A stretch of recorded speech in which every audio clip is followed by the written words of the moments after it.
It's my feel-good breakfast show. Welcome back to your Feel Good Breakfast Show. It's so good to be spending this morning with you, Expresso fam, as we chat about nutrition, but especially nutrition on a budget.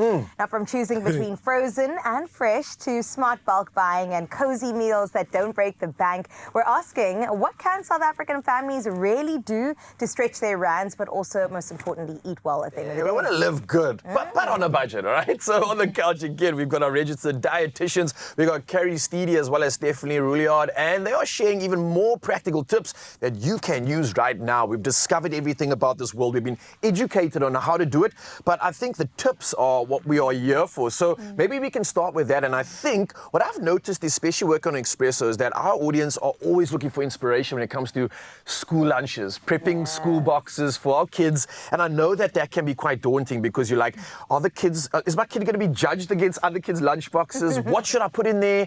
And if I'm on a budget, what's essential? Do we have an answer to this? What should we be putting in a lunchbox, a meal for our kids, and what is the essential that can really help them with that nutrition for the day? I think it needs to be seen as an exciting project because we know that this is a time where we can really nourish our kids. And when it comes to thinking about a lunchbox, we need to think about different components that are essential. And often we think about the energy type food, the carb content, which is important as a base. So whether it be seeded brown bread, wraps, pulses from the day before, but what we often forget is to include that protein content, which is going to keep our kids full, is going to support growth, development and learning.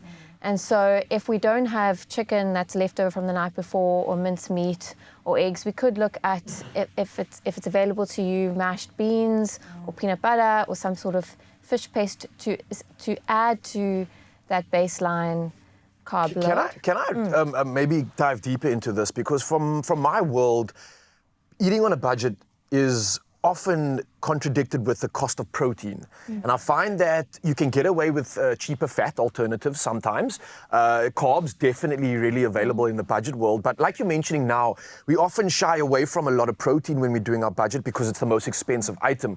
A lamb, for example, or a steak. And there's other options of protein, I'm assuming, which you've mentioned now. What other ideas are there maybe that we can get practical with to help Mzansi? Because I'm sure that's something that we could use right now and incorporate into meals. Do you have any other ideas, protein-wise, that kind of meets that budget? Because I know it's a tough one, and this is a really tricky conversation. Yeah.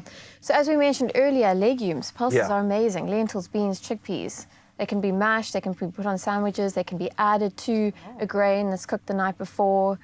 They can be added to stews. They can really bulk up the protein content without needing to I like that. spend an exorbitant And give amount. you like satiety at the same time, Yeah. because that's something we don't want our Super kid to like fiber. still be hungry afterwards. I was a hungry child at school, man. I was hangry.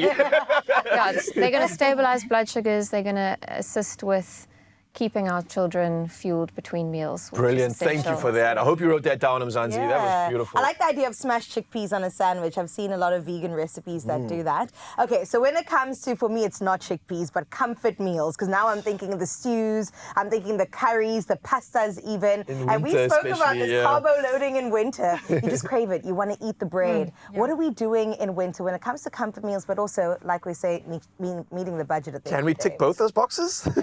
So, comfort foods, especially in winter, a lot of people and a lot of my patients ask me, why am I so hungry in winter? And a lot of it actually comes down to biological and actually even psychological factors. So during winter, it's actually because of less sun, your serotonin levels go down, and that actually is what causes cravings for certain foods. Oh, wow. And one often also craves sort of more carb-dense foods, sort of more high-fat foods. And also biologically speaking, a lot of hormonal changes happen as well in winter, and one is seeking more sort of energy-dense foods. But, and also even from a psychological point of view, comfort foods when you're feeling down, kind of make you feel better. And a lot of that stems from like childhood, like your granny's favorite stew or your mom's favorite meal. that association, that makes you, and that's all about serotonin and making you feel good. So, the whole thing is just to keep the fat content down of like your stews and your sort of hearty meals, whatever you enjoy. Try and go for like a low GI carb with that meal. So rather go for brown rice or basmati rice with the stew rather than like a white rice, that kind of thing.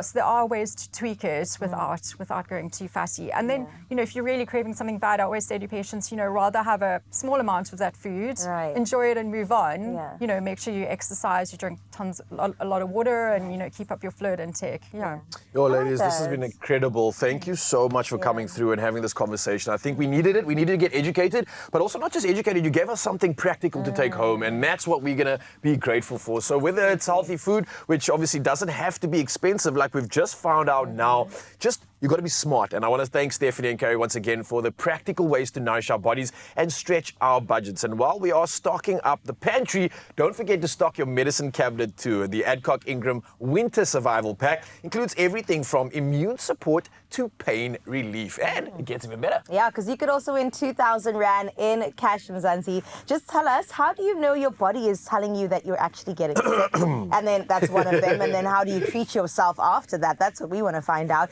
Use that hashtag ADCOCK Winter to enter. Now, this competition closes on the 13th of July, and T's and C's can be found at expressoshow.com. Now, for more winter health tips, visit beprepared365.co.za. And right now, I think we've worked up an appetite. So let's head to Josie to see what they're preparing for us. Aches and pains creeping in? Don't let them take over your day. Reach for Adco Napamol, the trusted pain reliever that's gentle on your body and your budget. Because feeling good shouldn't cost a fortune. Plus, want to win 2,000 Rand cash? Answer the weekly competition question on Expresso's social pages using hashtag ADCOCK Winter to enter. Hurry, entries close on Sunday. T's and C's on expressoshow.com.